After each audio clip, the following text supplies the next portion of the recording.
E aí galera, tudo bem com vocês? Você que vai fazer o concurso da UFGD, Universidade Federal da Grande Dourados, eu trouxe um conteúdo aqui para você de processo administrativo federal. Isso está no seu edital, você precisa se atentar, tá ok? Você que ainda não adquiriu a mentoria, clique no link abaixo, tem vários alunos já, eles estão aproveitando as dicas e aquele curso de O Grande Dia da Prova. Só por esse curso já vale a pena. Clica no link da descrição e cai pra dentro. Boa aula, segue a vinheta! Lei do Processo Administrativo Federal. Vamos iniciar essa lei para você ir com tudo para o seu concurso, tá bom? Vamos lá, vamos para o artigo 1º, só para você visualizar o conteúdo dessa lei. Ele diz assim: esta lei estabelece normas básicas sobre o processo administrativo no âmbito da administração federal, direta e indireta, visando em especial a proteção dos direitos dos administrados e ao melhor cumprimento dos fins da administração. Então, ela é uma lei federal, uma lei que está no âmbito federal e ela rege o processo administrativo, ela norteia o processo administrativo dos órgãos federais, né, da administração direta e indireta. Mas, Ian, quem compõe a administração direta e quem compõe a administração indireta? Eu trouxe isso para você não ficar perdido aí. Vamos lá para a tela. Administração direta. Quem é a administração direta? A União, os estados, o DF e os municípios. União, estado, DF e município fazem parte da administração direta, né? A União, através dos seus ministérios e secretarias, né, fazem parte da administração direta, a Polícia Federal, o Ministério da Educação, tá bom? Os estados fazem parte da administração direta, né, com as suas secretarias também, Distrito Federal e os municípios. Essa é a administração direta. União, Estado, DF, município. União, Estado, DF, município. Se na sua prova cair isso, você já sabe o que é a administração direta. E o que é a administração indireta? Vamos ver na tela. A administração indireta é o famoso mnemônico, né? Mnemônico chamado FASE. FASE. Fundação, autarquia, sociedade de economia mista e empresa pública. FASE. Fundação pública, um exemplo, a FUNAI é uma fundação pública. Autarquia, né, os institutos federais e as universidades federais são autarquias, ou seja, a União, ela queria fornecer esse serviço, ao invés dela fazer ela mesma, ela delega, ela descentraliza, né, a execução desse serviço e a titularidade, ela cria uma autarquia, que é a Universidade Federal da Grande Dourados, o Instituto Federal de Rondônia, a Universidade Federal do Mato Grosso do Sul. Todas as universidades e institutos são autarquias. Se é federal, é federal, tá bom? Então, fundação pública, autarquia, sociedade de economia mista, Banco do Brasil é uma sociedade de economia mista, Petrobras é uma sociedade de economia mista. O que é a sociedade de economia mista? É uma parceria entre o capital público e o capital privado, tá bom, pessoal? Então, qual que é a forma de constituir uma sociedade de economia mista? SA, Sociedade Anônima. Então a Sociedade de Economia Mista, ela é formada por uma SA, ela tem ações na Bolsa de Valores, ela é negociada em Bolsa de Valores, tá bom? Sociedade Anônima. 50% do capital mais uma ação, ou seja, a maioria do capital é público, tá bom? E por último, a empresa pública, ela tem 100% do capital público, que é a Caixa Econômica Federal, um exemplo de uma empresa pública, tá bom? Então essa é a administração indireta. Quem é a direta? União, Estado, DF, município. Quem que é a indireta é a FASE. Fundação, autarquia, sociedade de economia mista e empresa pública. Tá bom, pessoal? Então, a administração indireta e direta nós já vimos. Vamos lá para o parágrafo 1º da lei do processo administrativo. Olha o que ele fala nesse parágrafo. Os preceitos desta lei também se aplicam aos órgãos do Poder Legislativo, Judiciário da União, quando no desempenho de sua função administrativa. Então essa lei do processo administrativo federal é uma lei que ela não é exclusiva para o executivo. Ela também se aplica para o legislativo e judiciário. Quando? Apenas nas funções administrativas. Por quê? Vamos lá. Existem 3 poderes: executivo, legislativo e judiciário. O poder legislativo, ele tem uma lei, né, uma regra que é a regra do processo administrativo, do processo legislativo.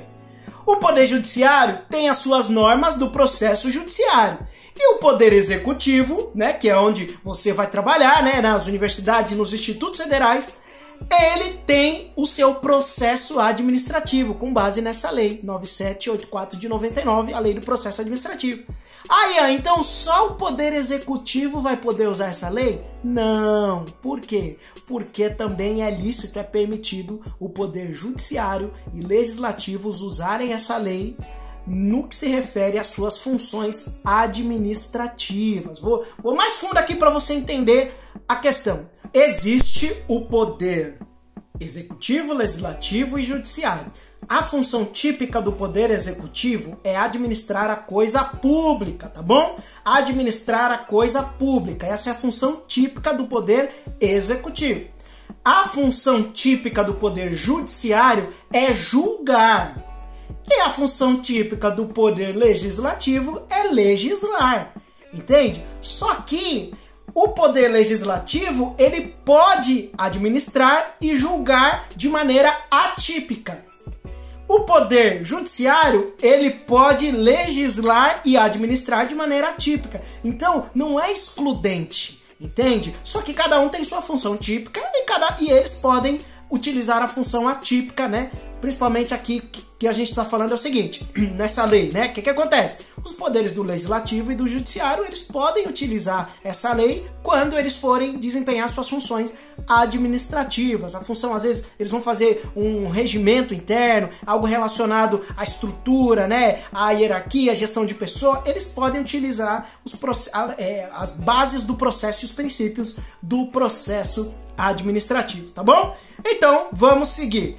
Agora presta muita atenção nesse artigo, nós vamos falar sobre o artigo 2. O artigo 2 é de leitura obrigatória, nós vamos ler aqui, mas você precisa ler essa lei. Você precisa abrir lá na internet, colocar o número da lei e ler, porque eles cobram a literalidade dos artigos, tá bom? Então vamos ler para a tela o artigo 2º, ele diz assim: a administração pública obedecerá, dentre outros, aos princípios da legalidade, finalidade, motivação, razoabilidade, proporcionalidade, moralidade, ampla defesa, contraditório, segurança jurídica, interesse público e eficiência. Tá bom, pessoal? Então, esses são os princípios que estão expressos na lei. Você precisa decorar isso aí, você precisa olhar isso aí e saber. Se na sua prova cair questão, nós vamos fazer algumas questões, você precisa estar muito atento a isso aí, tá bom? Vamos para mais alguns princípios que caem também. Olha na tela aí. O princípio da gratuidade. O que significa isso? Não existe despesas, né, para custear o processo administrativo. Não deve ser oneroso. A onerosidade não é um princípio dessa lei. A questão vai falar, tem que pagar para eu entrar com o processo administrativo. Não, não tem que pagar. Não tem que pagar, tá bom? Gratuidade. Segundo princípio, oficialidade. A administração, ela pode agir de ofício. O que significa agir de ofício? Ela pode agir por ela mesma. Ela mesma vai abrir um processo, ao invés de esperar que algum interessado abra o processo. Não, a própria administração, o próprio Instituto Federal vai abrir um processo administrativo de ofício. Quando ele faz por ele mesmo, sem alguém de fora motivar, chama-se de ofício. Então a própria administração pode fazer de ofício o seu processo administrativo. Outro princípio, lealdade e boa-fé.